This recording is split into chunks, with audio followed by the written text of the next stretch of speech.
नमस्कार दोस्तों, स्वागत है आप सभी लोगों का हमारे YouTube channel study with Saurabh ji पे। तो शुरू करते हैं आज की प्रैक्टिस से। तो देखते हैं पहला क्वेश्चन हमारा क्या है।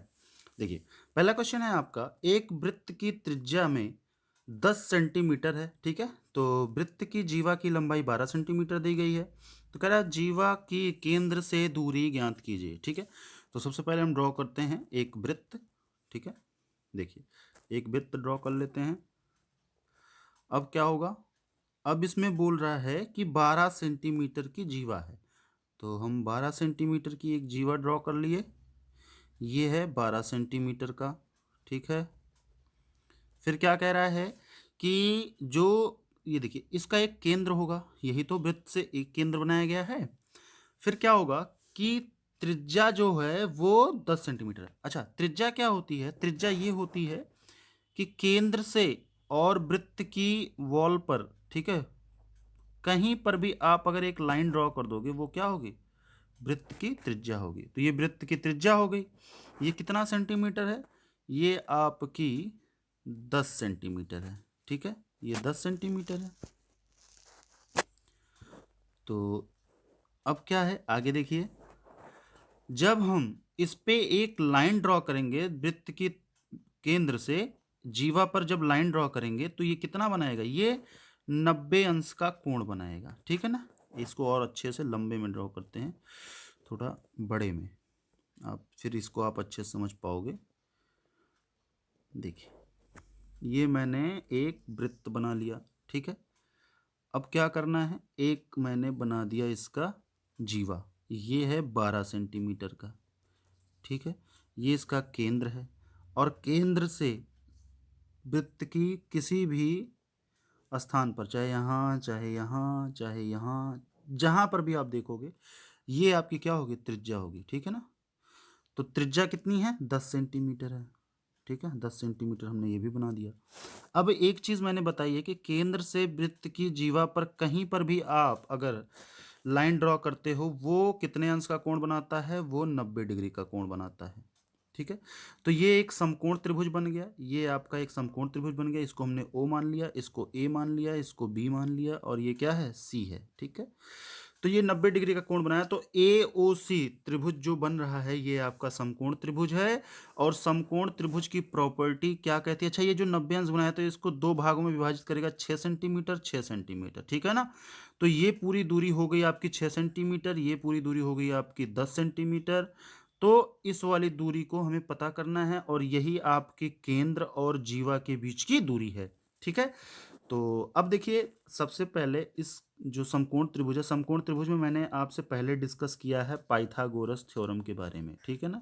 तो ये रूल यहाँ पे फॉलो होने वाला है, ठीक है। पाइथागोरस रूल के अकॉर्डिंग क्या होता है कि जो कर्ण है, तो ये कर्ण क्या है? कर्ण है, ये क्या है? आधार है, और ये क्या है? लंब है। तो कर्ण का स्क्वायर, ठीक है, कर्ण का स्क्वायर बराबर लंब का स्क्वायर प्लस आधार का स्क्वायर, ठीक है ना। ये फॉर्मूला है। तो कर्ण आपका 10 दिया है, तो हम सीधे सीधे 10 का स्क्वायर कर देते हैं। तो 10 का स्क्वायर होता है 100। और यहां पे आपका लंब कितना दिया है? लंब हमें ज्ञात करना है। तो ये लंब का स्क्वायर हो जाएगा, प्लस आधार दिया है आपका 6, तो 6 का स्क्वायर हो जाएगा 36। ये प्लस 36 इस तरफ आएगा तो माइनस हो जाएगा। तो लंब का स्क्वायर बराबर हो जाएगा 100 माइनस 36। 100 में से 36 जाएगा, आएगा कितना? 64 आएगा। तो लंब बराबर, ये लंब का स्क्वायर बराबर 64 आया है। तो लंब बराबर क्या हो जाएगा? अंडर रूट 64, और अंडर रूट 64 मतलब 8, क्योंकि 64 का वर्गमूल कितना होता है? 8 होता है। तो लंब कितना आ गया? 8 आ गया। इसका मतलब ओ सी आ गया। ओ सी बराबर कितना आ गया? 8 आ गया। और यही 8 क्या है? केंद्र और जीवा के बीच की दूरी है। तो आंसर हमारा होगा 8 सेंटीमीटर। तो option number C is correct answer, ठीक है। नेक्स्ट क्वेश्चन देखिए। नेक्स्ट क्वेश्चन कह रहा है 25a प्लस 25b बराबर 150 हो तो a प्लस बी का औसत कितना है, ठीक है। ये हमें बताना है। तो देखिए क्या करना है इसमें, ध्यान से देखिए। देखिए क्या कर सकते हैं हम, ये दिया है 25a plus B, 25a plus 25b बराबर 150। ठीक है, यहाँ से 25 हम कॉमन ले सकते हैं, तो जब हम 25 कॉमन ले लिए तो बचा क्या, a प्लस बी बराबर 150। ठीक है, तो a प्लस बी बराबर होगा आपका 150/25, क्योंकि इधर गुणा कर उधर भाग करेगा, और 25 छक्का होता है 150, तो a प्लस बी बराबर आ गया 6। ठीक है, तो जैसा कि आपको पता है कि औसत बराबर होता है योग, मतलब संख्याओं का योग, और कुल संख्या, कुल संख्या। ठीक है ना, ये होता है औसत बराबर। ठीक है, तो योग कितना दिया है, 6 दिया है, कुल संख्याएं कितनी हैं, 1 और 2, तो मतलब 2 संख्या है, 2 से भाग दे देंगे तो 2 3 6, तो आंसर आ जाएगा आपका 3। तो औसत कितना आ गया, 3 आ गया, तो ऑप्शन नंबर बी क्या हो जाएगा, करेक्ट आंसर हो जाएगा। ठीक है, नेक्स्ट क्वेश्चन देखते हैं। नेक्स्ट क्वेश्चन है, एक भुजा एक नौ भुजा वाले एक नौ भुजा वाले नियमित बहुभुज के प्रत्येक बाह्य कोणों को ज्ञात कीजिए। ठीक है, तो ध्यान दीजिएगा, नौ भुजा वाले बहुभुज हैं, तो बाह्य कोण ज्ञात करना है। जैसा कि मैंने एक नियम बताया था आपको कि जो बाह्य कोण होते हैं, बाह्य कोण वो क्या होते हैं, बाह्य कोण का योग कुल 360 डिग्री होता है। चाहे 9 भुजा हो, चाहे 3 भुजा हो, चाहे 4 भुजा वाला हो, चाहे 5 भुजा वाला हो, चाहे 6 भुजा वाला हो, सभी का जो योग होता है बाह्य कोण का वो कितना होता है, 360 डिग्री होता है। इसको हम प्रूव भी कर सकते हैं आपको। जैसे एक त्रिभुज ले लीजिए आप, मान लीजिए ये त्रिभुज क्या है आपका, सभी एंगल 60 डिग्री का है, 60 डिग्री का सभी एंगल है। तो जब इसके सभी एंगल 60 डिग्री के, तो बाह्य कोण कितने होंगे, देखिए एक सरल रेखा बना रहा है, 60 ये तो 120 ये होगा, ये भी एक सरल रेखा बना रहा था, ये भी 120 होगा, और ये भी एक सरल रेखा बना रहा था, ये भी 120 होगा। ठीक, क्योंकि मैंने अभी भी पढ़ाया था आपको कि सीधी रेखा कितनी बनाती है, एक 180 अंश का कोण बनाती है।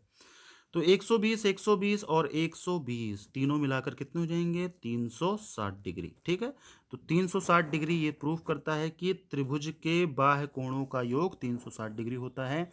इसी तरीके से आप चतुर्भुज का भी देख लीजिए, जैसे चतुर्भुज है ये, अब ये मान लीजिए सभी कोण कितने के हैं, 90 डिग्री के हैं। ये 90 डिग्री बना रहा है, ये भी 90 डिग्री बना रहा है, ये भी 90 डिग्री बना रहा है, ये भी 90 डिग्री बना रहा है। तो ये एक सीधी रेखा, ये एक सीधी रेखा, तो ये कितना हो जाएगा, ये भी 90 बनाएगा, तभी तो 180 होगा, तो ये भी 90 बनाएगा, ये भी 90 बनाएगा, और ये भी 90 बनाएगा। तो सभी बाह्य कोण मिल गए, 4 अंतः कोण है तो 4 ही बाह्य कोण हैं। तो इस तरीके से 90 90 180, 90 90 180, 180 180 कितना हो जाएगा, 360 डिग्री। तो चतुर्भुज के भी बाह्य कोणों का योग कितना आया, 360 डिग्री आया। तो अब आप समझ गए होंगे कि कोई भी बहुभुज हो उसके बाह्य कोणों का योग कितना होता है, 360 डिग्री होता है। ठीक, अच्छा अगर मैं बताऊं, अगर ये आप जरा ध्यान देना, अगर त्रिभुज है, त्रिभुज क्या 3 भुजाएं होती हैं, और एक कोणों मतलब अंतः कोणों का योग 360 है, सॉरी बाह्य कोणों का योग 360 है, तो अगर हम 3 से भाग दे दें तो कितना आ जाता है, 120। तो क्या 120 ये जो आया है, ये 120 बाह्य कोण का ही तो मान आया है। तो इसी तरीके से अगर 360 को हम भुजाओं से भाग दे दें, 9 भुजा वाला है, 9 से भाग दे दें, तो जितना आएगा वह बाह्य कोण का मान ही तो आएगा। तो 9 चौक 36, 40 डिग्री ये जो आया है, ये 40 डिग्री क्या है, किसी 9 भुजा वाले बहुभुज के किसी एक बाह्य कोण का मान है 40 डिग्री। इस तरीके से कुल मिलाकर 9 भुजाओं मिलाकर 9 कोणों को मिलाकर 360 डिग्री ड्रॉ करेगा। तो इस तरीके से हम समझ सकते हैं कि किसी भी 9 भुजा वाले नियमित बहुभुज के बाह्य कोण का मान 40 डिग्री होता है। नेक्स्ट क्वेश्चन देखिए, पिछली क्लास में मैंने एक होमवर्क आपको दिया था, जिसमें मैंने पूछा था आपका कि अगर a प्लस बी बराबर 7 हो और ए बी बराबर 6 हो, ए बी बराबर 6 हो, तो a cube plus B cube की वैल्यू बता दो। तो जैसा कि मैंने उस समय एक आइडेंटिटी भी आपको बताई थी कि ए प्लस बी का होल क्यूब बराबर होता है a cube plus B cube plus 3ab bracket में a प्लस बी, ये मैंने आइडेंटिटी आपको बताई थी। देखिए अब इसमें जो जो वैल्यू दी है उसे पुट कर देते हैं। a प्लस बी की वैल्यू 7 दी गई है, तो हम 7 की पावर 3 कर देंगे, ठीक। और यहाँ पे हमें इसी को पूछा गया है, तो a cube plus B cube ऐसे रख देंगे, प्लस 3 ए बी की वैल्यू 6 है तो गुणे 6 कर देंगे, गुणे a प्लस बी की वैल्यू 7 है, तो 7 छक 42 और 42 तियाँ कितना हो जाएगा 126। देखिए 42 गुणे 2, 42 गुणे 3, तो 3 दूना 6 और 4 तियाँ 12, 126। इतने की वैल्यू कितनी आ गई 126, और 7 सत्ते 49, 49 सत्ते 343, इस इतने की वैल्यू 343 आ गई। अगर हम 300, ये पूरा क्या है इधर प्लस कर रहा है, इस तरफ जाके माइनस करेगा, तो 343 से अगर हम 126 माइनस कर देते हैं तो देखिए 13 से 6 गए 7, 3 से 2 गए 1 और 2 से 1 गए 1, तो कितना आ जाएगा, सॉरी 3 से 1 गए 2, तो कितना आ जाएगा आपका 217। तो आंसर क्या आ जाएगा ए क्यूब प्लस बी क्यूब का, ए क्यूब प्लस बी क्यूब का मान आ जाएगा कितना, ए क्यूब प्लस बी क्यूब बराबर आ जाएगा 217। आंसर यही है आपका, ठीक है। चलिए नेक्स्ट क्वेश्चन की तरफ देखते हैं। नेक्स्ट क्वेश्चन कह रहा है कि एक सीधी रेखा पर बनने वाले कोणों के बीच 5:4:6 का अनुपात हो तो मध्य कोण कितना होगा, ठीक है।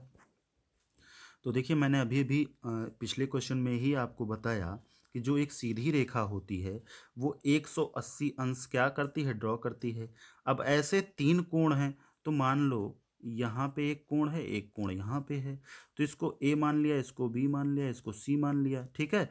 तो अब इसमें एक रिलेशन दिया है कि ए अनुपाते बी अनुपाते सी बराबर 5:4:6 दिया है, तो हमको मध्य कोण मतलब बी की वैल्यू चाहिए, ठीक है। तो अब हम ये कह सकते हैं कि ए की वैल्यू 5x है, बी की वैल्यू 4x है और सी की वैल्यू 6x है, हम कह सकते हैं।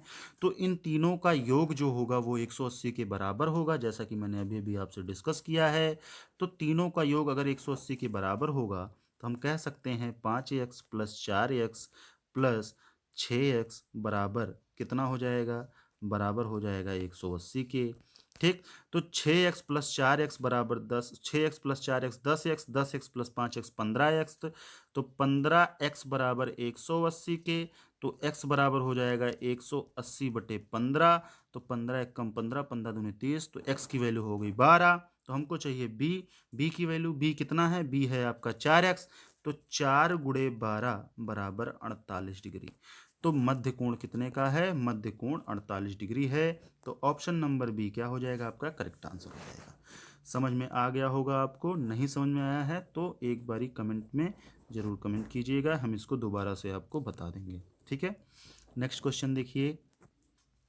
नेक्स्ट क्वेश्चन कह रहा है दिव्यांश एक प्रवेश परीक्षा में उत्तीर्ण होने के लिए 36% अंक की आवश्यक है, 24% अंक प्राप्त किए, जो उत्तीर्ण प्रतिशत से 9 अंक कम थे, दिव्यांश का पूर्णांक कितने का था। क्वेश्चन पहले समझ लीजिए आप। क्वेश्चन कह रहा है कि टोटल जो कोई एग्जाम है उसमें पास होने के लिए आपको 36% चाहिए, तब आप पास हो जाएंगे। बट दिव्यांश क्या किया कि उसने पाए 24% मार्क, ठीक। अगर वो 9 अंक और पा जाता तो वो 36% के बराबर हो जाता, मतलब क्या हो जाता, वो उत्तीर्ण हो जाता, ठीक। लेकिन वो उत्तीर्ण नहीं हुआ, इसका मतलब क्या है कि उस पे 9 अंक शॉर्ट हो गए। अब अगर इस 36 को हम 24 प्लस 9 के बराबर कर देंगे तो वो पास हो जाएगा। तो अब देखो परसेंट वाली वैल्यू एक तरफ कर लो, तो 36% माइनस 24% बराबर 9 के, तो 36 से 24 गए 12%, 12% बराबर 9 के, तो 1% बराबर 9/12 के, ठीक है, 9/12 के। देखिए कोई भी वैल्यू अपने आप में 100 होती है तो पूर्णांक भी अपने आप में 100 ही होगा। तो 100% की वैल्यू ज्ञात करने के लिए हमें 100 से गुणा करना पड़ेगा, तो 100 गुणे 1 मतलब 100% बराबर 9/12 गुणे 100, ठीक है। तो देखिए 4 तियाँ 12 और 4 दूनी 8, 5 पंचे 20, तो 3 त्रिक 9 हो जाएगा, 25 तियाँ कितना आ जाएगा 75 आ जाएगा। इसका मतलब उसको कुल एग्जाम में 75 अंक का सवाल मिला था, जिसमें उसको उसको 36% अचीव करना था पास होने के लिए, बट उसने अचीव नहीं कर पाया, इस वजह से वो 9 अंक कम पड़ गए। ठीक है, तो आंसर जो होगा वो आपका हो जाएगा 75%। ठीक है, आई होप आपको आज की क्लास समझ में आई होगी। तो आज के लिए बस इतना ही। Thank you class.